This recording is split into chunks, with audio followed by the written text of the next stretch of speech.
As the waters of the Neckar ripple with silver under the moonlight, a dim, amber lamp remains unextinguished through the night within a yellow-spired tower in the town of Tübingen. By the window sits a silver-haired patriarch, perpetually waving his arms toward the void, murmuring eccentric verses that only the ancient gods could decipher. They call him Scardinelli, or the madman of the tower, yet few recall that he was once the friend most revered by Schiller and Hegel. This is Friedrich Hölderlin, the most untainted and heartbreaking pioneer of German literature. Tonight, by the rhythmic flicker of the hearth, let us step into the true odyssey of his life, a story that requires no effort to remember, only to be felt. He spent 36 long winters and summers in the shadows of madness. That vast, nearly static epoch became the most solitary footnote in world literary history.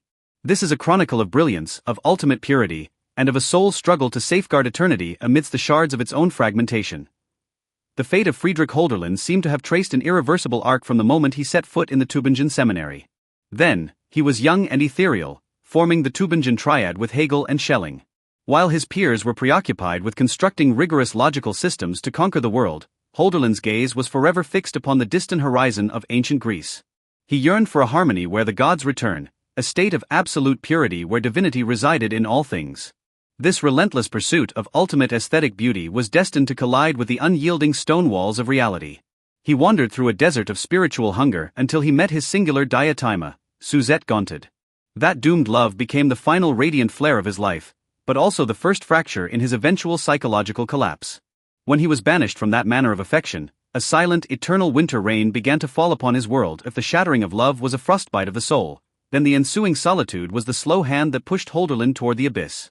He began to traverse the German wilderness on foot, even crossing the snow-capped borders of Gaul alone. When travelers chanced upon him by the roadside, they saw a man in rags, reciting grand epics aloud with a divine frenzy gleaming in his eyes. He poured all his resentment and unfulfilled ideals into his verses, attempting to use language as a weapon against an increasingly mediocre world. Yet he discovered that the more exquisite his writing became, the fewer souls could comprehend him. He was like a youth holding a torch high in the dead of night. Because the flame was too brilliant, he grew blind to the path ahead and the precipice beneath his feet. His spirit became a lyre string tightened to its absolute limit, requiring only the faintest touch to snap irrevocably. On a morning in 1807, the genius was ushered into the clinic of the Tübingen University Hospital.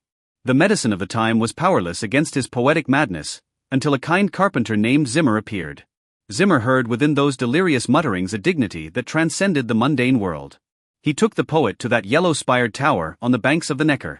There Hölderlin inaugurated his second life, an epoch of stillness lasting 36 years, the longest stasis in the history of the world.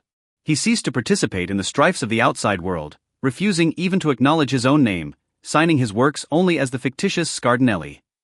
Sitting by the window, watching the river flow toward the horizon day after day, he inscribed short poems about the seasons and divinity upon scraps of paper. His verses became refined to the point of ultimate simplicity, ethereal and weightless. During those 36 years in the tower, time surrendered its meaning to Hölderlin. He became meticulously polite, bowing deeply to every visitor and uttering elegant, albeit hollow honorifics, a final fortification he built to shield his inner self. Once, a visitor asked him, "What do you see in your madness?" Hölderlin merely pointed to the withered leaves outside. "I have seen the truth, it was so dazzling that I had no choice but to close my eyes." The late poems he penned in the tower no longer sought the grandeur of epics. Instead, they were like droplets of transparent water, refracting the primal light of the universe.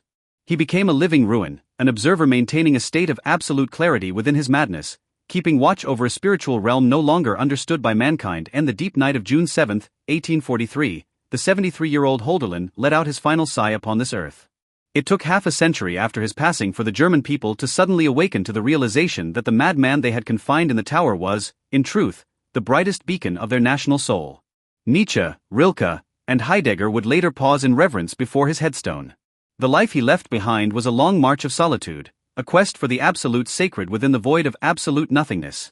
Through 36 years of stasis, he proved a fundamental truth: the body may be imprisoned, and madness may be defined, but a soul in pursuit of purity can never truly be captured by this world. The saga of Friedrich Hölderlin thus draws to a close amidst the murmuring currents of the Neckar.